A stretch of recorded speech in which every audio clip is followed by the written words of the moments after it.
That morning at a school in Mexico, students were lined up listening to instructions before classes began. The principal handed out cake to the teachers to celebrate the new school year. While they ate, the principal gave a speech, announcing that in the previous year's final exams, their school's average score was the lowest in the entire country. Not only that, last year more than half of the 6th grade students had dropped out. He urged the teachers to do better this year. After the speech, as the principal was about to introduce the new teacher, he was confused because the new teacher wasn't in the classroom.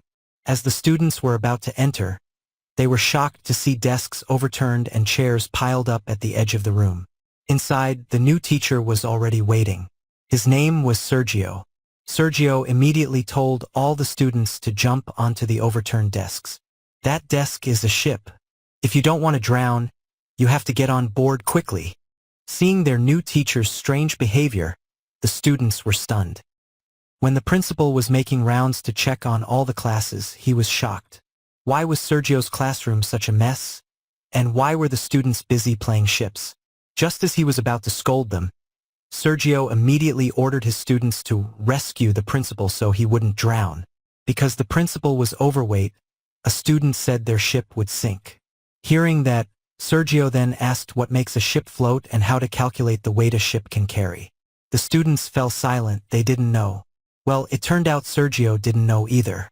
Since nobody knew, Sergio invited them to go to the computer lab to look up the answer on the internet. Unfortunately, the principal said the computer lab couldn't be used at the moment. Luckily, Sergio didn't run out of ideas. He invited all the students to the library. ¡Órale! Sí, por favor, doña... De atrás. Vénganse. But when they got there, it turned out the books were very few and only old ones. Sergio said, "We can't give up. We have to be able to find the answer ourselves." He then asked, "How do you think something can float?" Any answer is okay, it's fine to be wrong. In fact, he prefers his students to answer wrongly. For him, there is no truth without error. Hearing this, one student said that all this time they were afraid to answer incorrectly because if they kept getting it wrong, their grades would be bad and they might fail the exams. Sergio then promised that as long as they were in his class, all the grades he would give would always be 10, 10, and 10. However, even with that promise, the students remained silent, afraid to answer. They were still traumatized from getting bad grades. At dismissal time, in the office, the principal heard a noisy sound from outside. When he looked for the source, he saw Sergio pushing desks out of the classroom. Sergio told him he didn't need desks in his class. Annoyed by the new teacher's antics since morning, the principal scolded him, saying if he wanted to turn the classroom into a playground, why not just have class in the playground? Hearing the scolding, instead of stopping, Sergio actually agreed. Before leaving, he asked for permission to see the computer room. Well, it turned out the room was empty inside. The principal then shared that 4 years ago, this room did have computers, but they were broken into and stolen just 2 months after being installed. The only computer left was the one in his office. Even though this first day of school didn't go as hoped, Sergio managed to spark the interest of one student named Paloma. Actually, Paloma was a very smart girl. Even though she lived in poverty and her father was a scavenger, she was still enthusiastic about school. She also often collected books she found while helping her parents scavenge. Unfortunately, her father didn't support her. Paloma's father thought school was just a waste of time. Elsewhere, another of Sergio's students, Nico, was seen visiting a gang hideout because his older brother was a gang member. Nico often hung out and was even close with the gang leader. Because he visited so often, the gang leader always offered Nico to join. But his brother forbade it. Nico's brother loved him dearly and didn't want his little brother to become a criminal like him. The next day, during class, Sergio told a story about a donkey. One day, a donkey fell into a very deep, empty well. Seeing his donkey suffering, the farmer took pity but couldn't help it. To prevent other donkeys from falling in, the farmer chose to fill the well with dirt, simultaneously burying his donkey alive to end its suffering.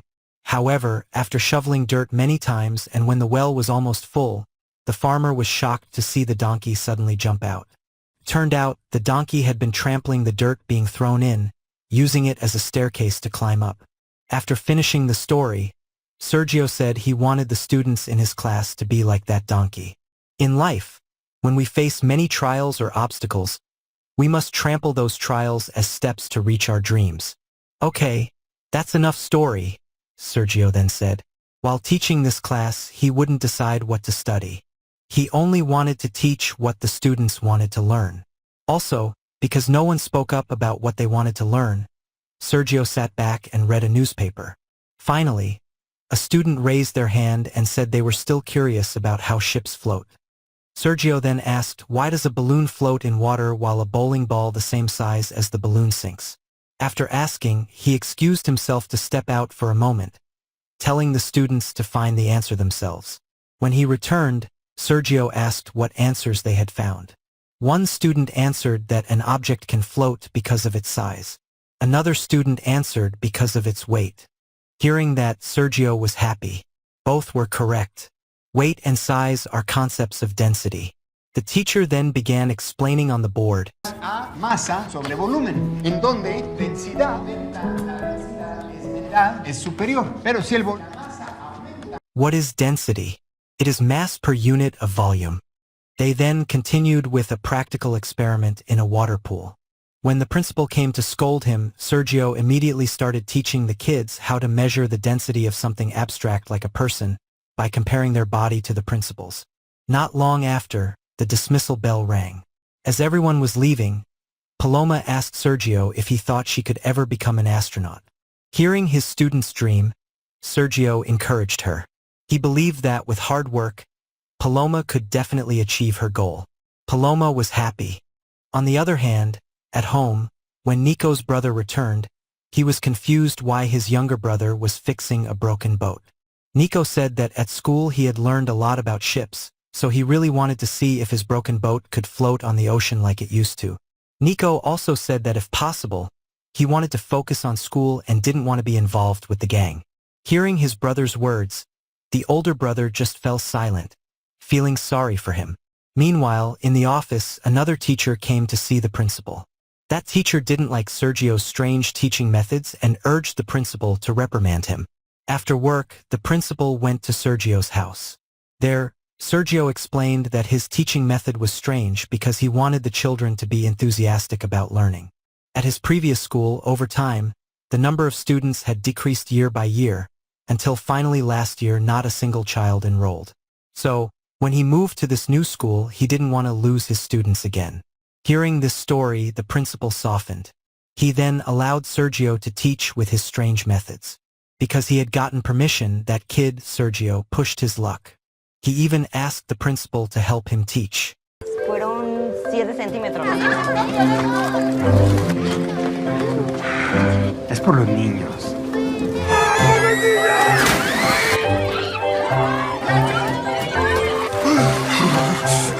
Son 10 centímetros. Sergio es más denso.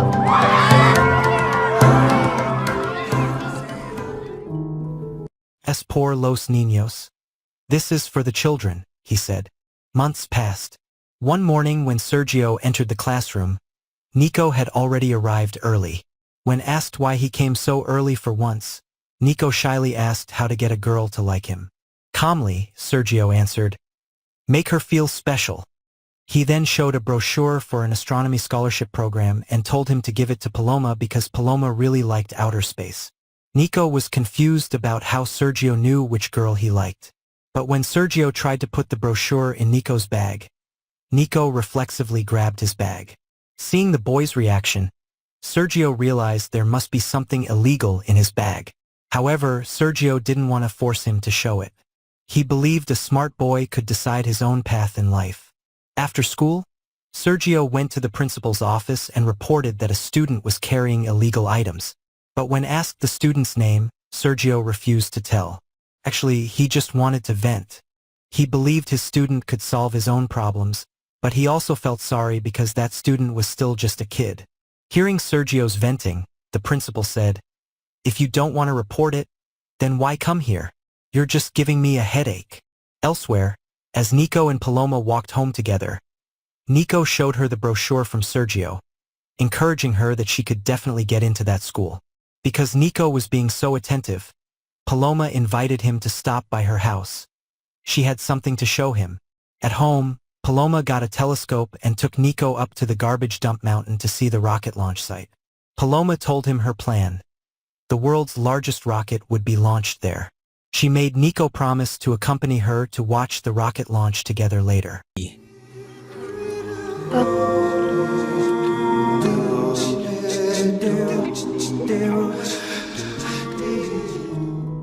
The next day, the principal met with Sergio and told him that an official from the government would come later to teach them how to use a computer.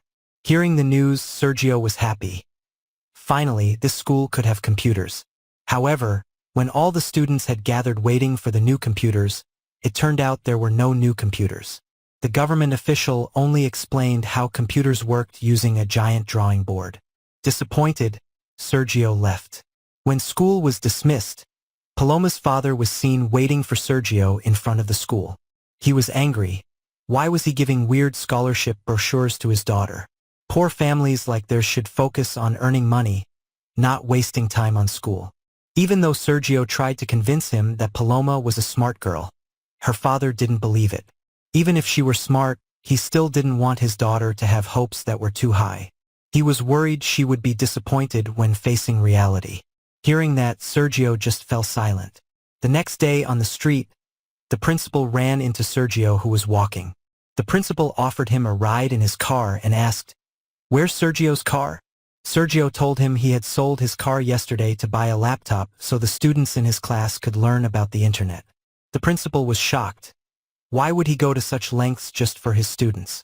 Calmly, Sergio answered, "It's not a big deal. The big deal is that now his wife is angry. So, like it or not, tonight he has to sleep over at the principal's house." That afternoon at school, an official from the education department came for an inspection. When he entered Sergio's class, he was confused to see all the students meditating. Sergio explained that the children were learning to calm themselves and control their emotions. The education department official reprimanded him. Why waste time learning unimportant things? Why not just study subjects that are on the exam? He then asked Nico some basic 6th grade questions. Because he couldn't answer, he called Nico a stupid kid in front of the other students. How can you not even answer questions like that? Hearing that, Nico was hurt and ran out. The education department official then told Sergio to meet him later after class in the principal's office because his teaching method was deemed deviant and not according to procedure. Sergio was suspended for 2 weeks. Sergio was shocked. He had only wanted to spark the students' interest in learning by making the class more fun. Why only think about exams? Why doesn't anyone care about the children's mental state? If he is suspended and the students are taught by another teacher, his class will return to being tense and boring. He was afraid the children's learning trauma, which had just started to heal, would resurface. However, no matter Sergio's explanation, the decision was final. He was still suspended for 2 weeks. After school, Paloma immediately went after Nico, who had run off earlier. When she found him, Paloma tried to comfort him. "Don't listen to what that person said." To her, Nico wasn't stupid. Actually, secretly, Paloma often noticed Nico in class, and Nico often answered questions correctly. That meant Nico was smart. Because Nico was still gloomy, Paloma then kissed Nico's cheek. Just as he was starting to feel happy, a group from Nico's brother's gang arrived. The gang leader there pressured Nico to quit school, saying it was better to work with him because he really needed kids to be drug couriers. Because Paloma happened to be there, the gang leader thought about kidnapping and raping the pretty girl. Seeing Paloma in danger, despite being terrified, Nico recklessly grabbed the gang leader's gun and shot him. Elsewhere, as he was about to leave, Sergio seemed to hear gunshots and Paloma's screams. He rushed to help. There he saw many corpses lying around. He then tried to calm the terrified Paloma. However, when checking the bodies one by one, Sergio saw that Nico was also dead.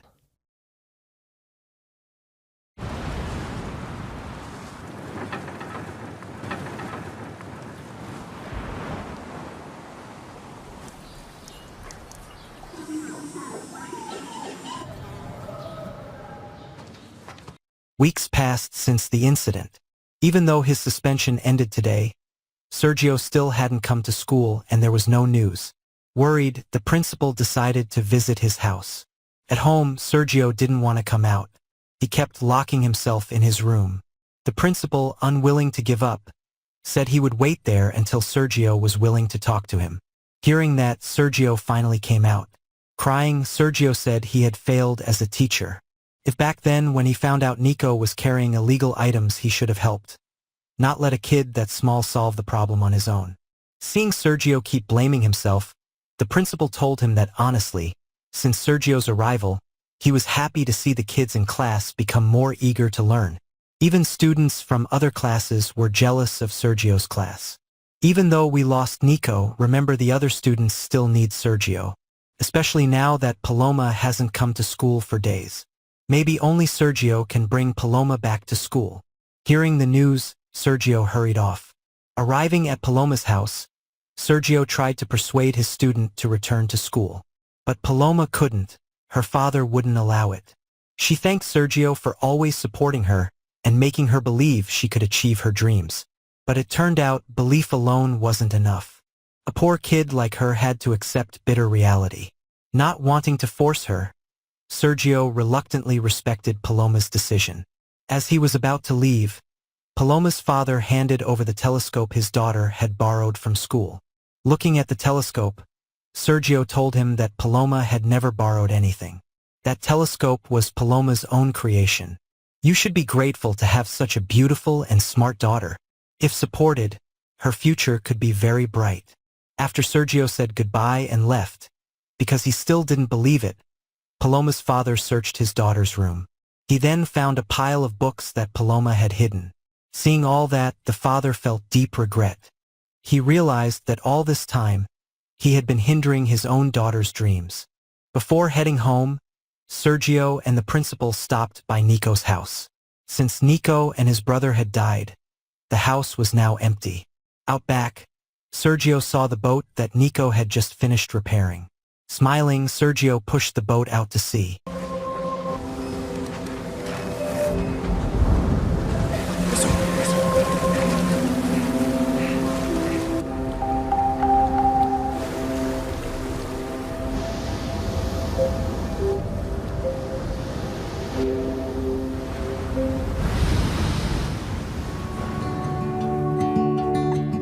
Days passed until the day of the school's final exams arrived.